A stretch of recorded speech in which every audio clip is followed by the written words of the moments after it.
અમારી ચેનલને સબસ્ક્રાઇબ અને વિડીયોને લાઇક કરવાનું ભૂલશો નહીં, જેથી અમે આ તમામ કાયદાની માહિતી આપ સુધી પહોંચાડી શકીએ.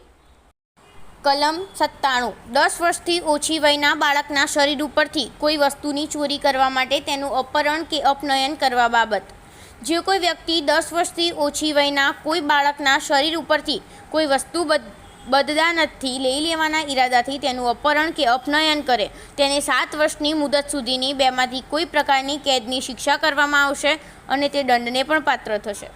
કલમ 98 વેશ્યાવૃત્તિ વગેરેના હેતુઓ માટે બાળકનું વેચાણ કરવા બાબત. જે કોઈ વ્યક્તિ કોઈ બાળકને તેની કોઈપણ ઉંમરે વેશ્યાવૃત્તિના અથવા અન્ય વ્યક્તિ સાથે લગ્ન બાહ્ય સંભોગ કરવાના હેતુ માટે અથવા કોઈ કાયદેસરના અને અનૈતિક હેતુ માટે કામે લગાડવામાં આવે કે તેનો ઉપયોગ કરવામાં આવે તેવા ઈરાદાથી અથવા એવા બાળકને તેની કોઈપણ ઉંમરે એવા કોઈ હેતુ માટે કામે લગાડવામાં આવશે કે તેનો ઉપયોગ કરવામાં આવે છે એવો સંભવ હોવાનું જાણવા છતાં બાળકને વેચે, ભાડે આપે કે અન્યથા તેનો નિકાલ કરે તેને 10 વર્ષથી મુદત સુધીની બેમાંથી કોઈ પ્રકારની કેદની શિક્ષા કરવામાં આવશે અને તે દંડને પણ પાત્ર થશે. સ્પષ્ટીકરણ 1 18 વર્ષથી ઓછી વયની કોઈ સ્ત્રીને કોઈ વેશ્યાને અથવા વેશ્યાગૃહ ચલાવતી અથવા તેવી વ્યવસ્થા કરતી કોઈ વ્યક્તિને વેચી હોય, ભાડે આપી હોય અથવા બીજી રીતે તેનો નિકાલ કર્યો હોય ત્યારે એ રીતે તે સ્ત્રીનો નિકાલ કરનાર વ્યક્તિએ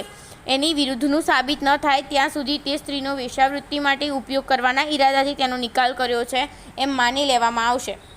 સ્પષ્ટીકરણ 2 આ કલમના હેતુઓ માટે લગ્ન બાહ્ય સંભોગ એટલે લગ્નથી જોડાયેલી ન હોય એવી વ્યક્તિઓ વચ્ચેનો સંભોગ અથવા જે સંબંધ કે બંધન લગ્ન તરીકે ગણાતો ન હોય છતાં તેઓ જે તે કોમના હોય તે કોમના અથવા તેઓ જુદી જુદી કોમના હોય ત્યારે તે બંને કોમના વ્યક્તિગત કાયદા અથવા રિવાજથી તેઓ વચ્ચે લગ્ન જેવા સંબંધ રૂપે માન્યતા હોય તેવા સંબંધ કે બંધનથી જોડાયેલી ન હોય તેવી વ્યક્તિઓ વચ્ચેનો સંભોગ.